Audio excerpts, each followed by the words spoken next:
On a volé la coquille de Pitty l'escargot. Un album de Sandrine Lhomme. Ce matin, en se réveillant, Pitty l'escargot s'aperçoit qu'il n'a plus sa coquille sur le dos. « Ça perd les papettes! Au voleur !» crie-t-il furibond. Mais personne ne lui répond. Décidé à mener son enquête, Pitty part aussi sec en quête de ce voleur malhonnête. Sur sa route, il rencontre deux coccinelles qui le prennent pour une limace. « Je suis un escargot !» hurle Pitty en faisant la grimace. Les coccinelles rient aux éclats et Pitty se sent tout petit. Il se rend chez la taupe, où règne un vrai bazar. « Je ne sais pas où est ta coquille. Elle est peut-être sous ma boîte à biscuits ou bien sous mes livres.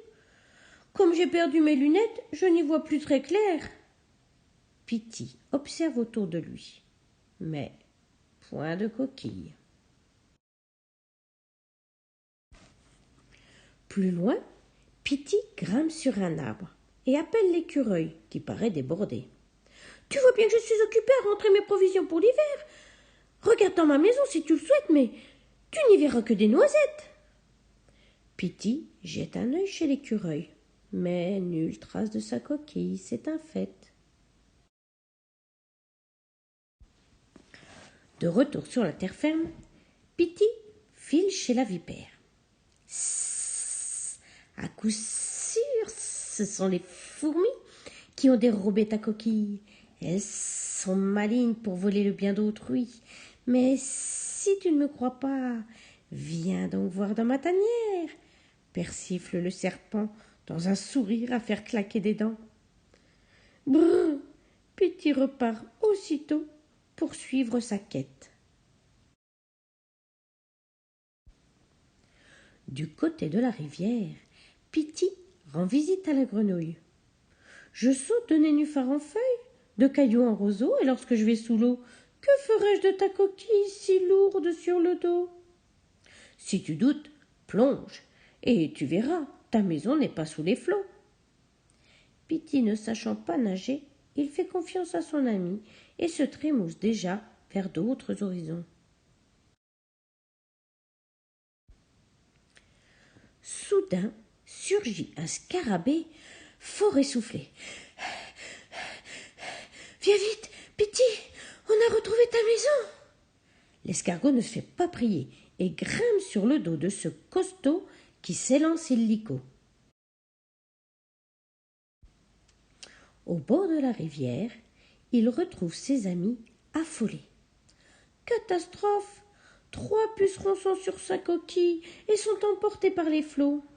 Leur maman supplie Pitty de les sauver. Mais Pitty ne sait pas nager.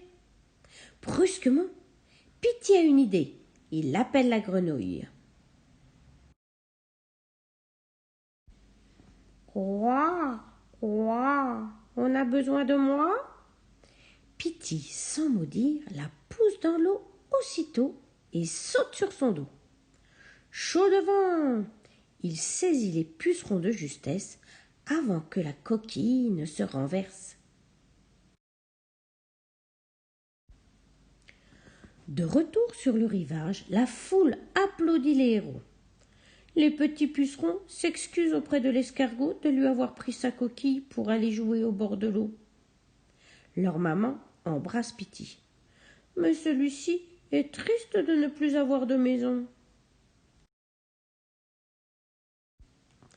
C'est alors que dans le ciel surgissent les 2 coccinelles qui se sont moquées de Pitty le matin même. Elles portent sa coquille qu'elles ont repêchée dans la rivière. Hurrah! Pitty a retrouvé son toit. Cette nuit-là, Pitty fait des rêves à foison en compagnie de 3 petits pucerons qu'il a invités à dormir dans sa maison.